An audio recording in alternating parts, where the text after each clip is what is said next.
Britain's chaotic asylum system is forcing some migrants to try and sneak back across the channel in the other direction because they hate this country and they wish they'd never come here in the first place. Almost 130,000 asylum seekers are currently on a waiting list, awaiting a decision about whether they can remain in the country. That's almost quadruple the figure recorded just 5 years ago. Stopping the boats was one of Rishi Sunak's key pledges as Prime Minister, but as we get closer to the general election, he's under increasing pressure to meet that target. Joining me now is immigration lawyer Harjap Singh Bhangal.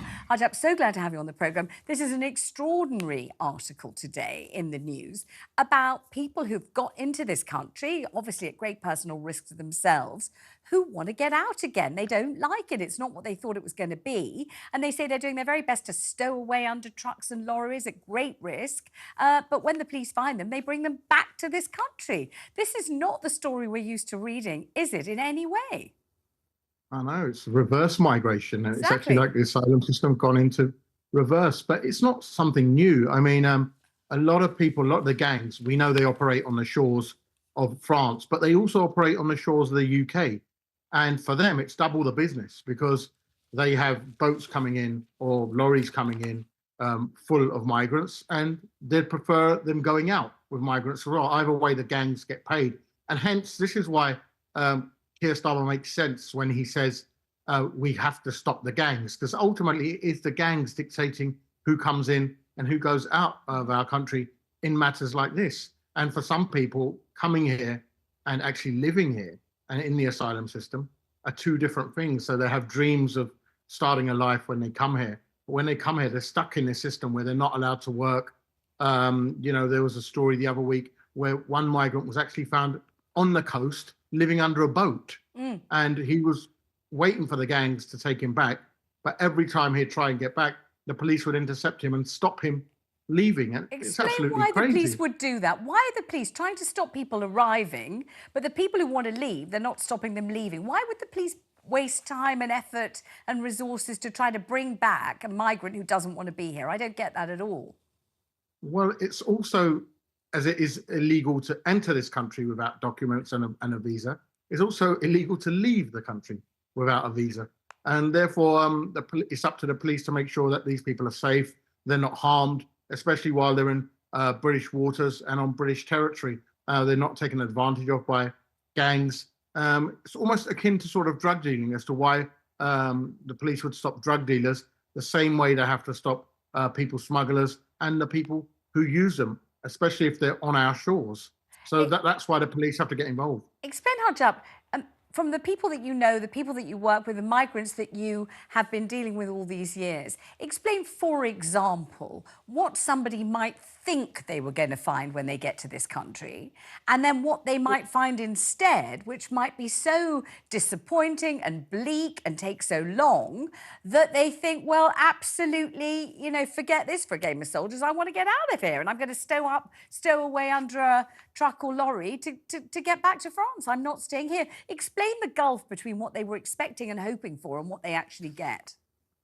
So the expectancy here is, one, they'll be safe. They'll be in a proper justice system, away from injustice, where people are treated equally. That's the first expectation I hear everyone pretty much saying, that that's what Britain offers them. The second is that they'd be allowed to work and they'll be allowed to make a life for themselves economically and prosper and pay their way. Now, that currently isn't allowed under the system. So that is sort of a dream of theirs that's sort of broken. Thirdly, that their case gets dealt with swiftly and quickly. That is also proven not to be the case. As we know, there's backlogs of up to 150,000, at least 100,000 that are still waiting for a decision. And the queues get sort of labelled as queue and backlog separately with the language with the government. And this is another thing. The other thing is that when state help does come, they're put into accommodation. They can't choose the accommodation that they want to go in, and that people would say, well, that's right. And they only get £6 a day to spend. So £6 a day is not great for them when they have a earning capacity. They could earn and pay their way.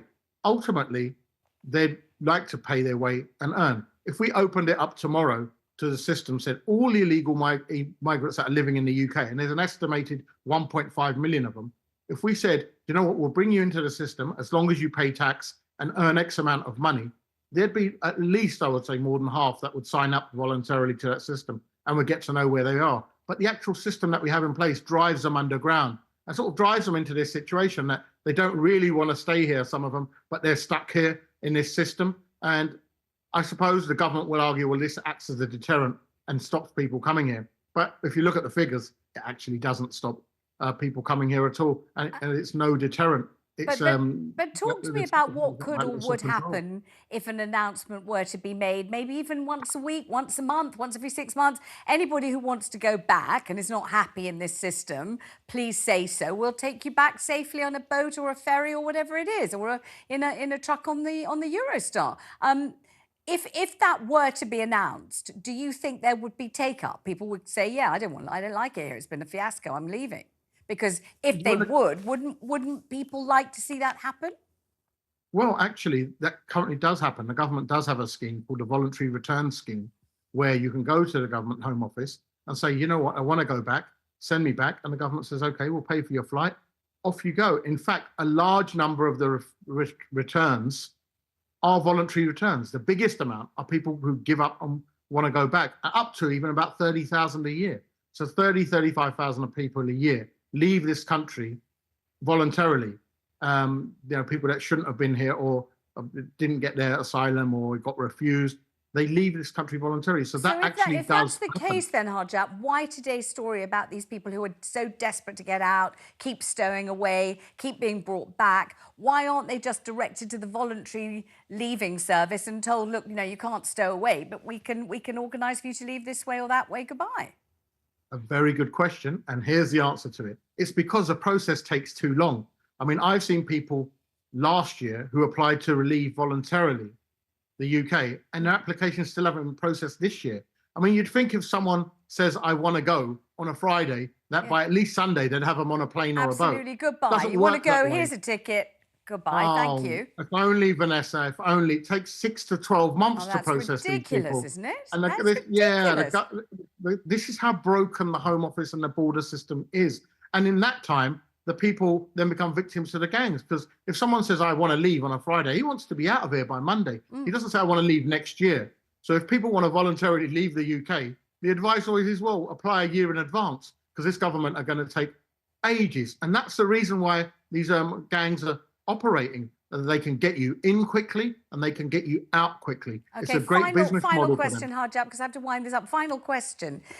Would you say that this side of migration, in other words, the migrants who don't like it here, don't want to be here, probably came here illegally, but wish they could get out because they don't like it, it was a mistake. Do you think this is massively under-publicised? Because it's not a story you hear very often. It's far from a front-page story. I found it on page 8 this morning. I had to look for it.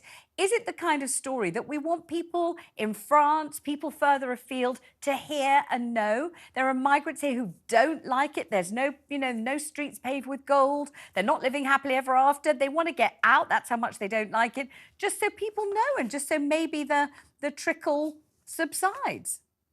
Well, there should be a balance. And of course, these public stories should be publicised and they should be put out. It might act as a bit of a deterrent, but often they're not. In fact, the government don't even really publicise it as these people have returned voluntarily. You never hear the government say X amount of people went back voluntarily. They amalgamate it in their own figures and say, we sent them back. We sent back 60,000, even if 35,000 of them left on their own. So this is how the government massage the figures, and we've seen not for the first time. But yeah, stories like this definitely need to be put out there, just like you've done today.